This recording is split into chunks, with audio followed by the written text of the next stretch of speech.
नमस्कार दोस्तों, आपका फिर से स्वागत है हमारे यूट्यूब चैनल में। दोस्तों, हम आपको बता दें कि आज पवन सिंह और खेसारी लाल में बहुत ही बड़ा विवाद शुरू हो गया है। दोस्तों, हम आपको बता दें कि पवन सिंह का भी एक गाना आज रिलीज हुआ है और खेसारी लाल यादव के भी, दोनों ही बड़ा गाना है। और बता दें हम आपको कि पवन सिंह का गाना का आरोप है खेसारी लाल यादव पर कि पवन सिंह के गाने को चोरी करके उन्होंने गा दिया है। उनका गाने का नाम है ए चुनमुनिया। खेसारी लाल पवन सिंह का गाना 15 दिन पहले ही शूट हो गया था। खेसारी लाल का 2 दिन पहले शूट हुआ है।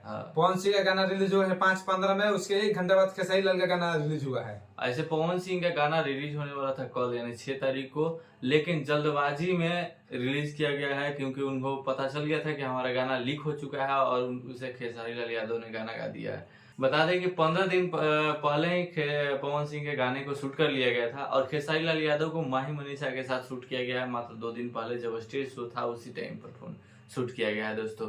और इस तरह से खेसारी लाल यादव ने और उनकी पूरी टीम ने कहा कि खेसारी लाल यादव का नहीं है, राइटर ने थोड़ा सा चेंज करके उसी तर्ज पर हल्का फुल्का गाना का चेंज हो गया। 2 दिन में बहुत जल्दीबाजी में गाना का शूट हुआ है।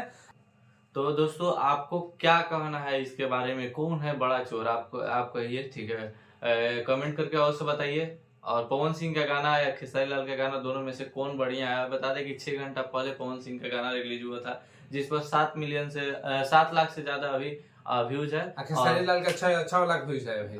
खेसारी लाल का 6 लाख व्यूज है।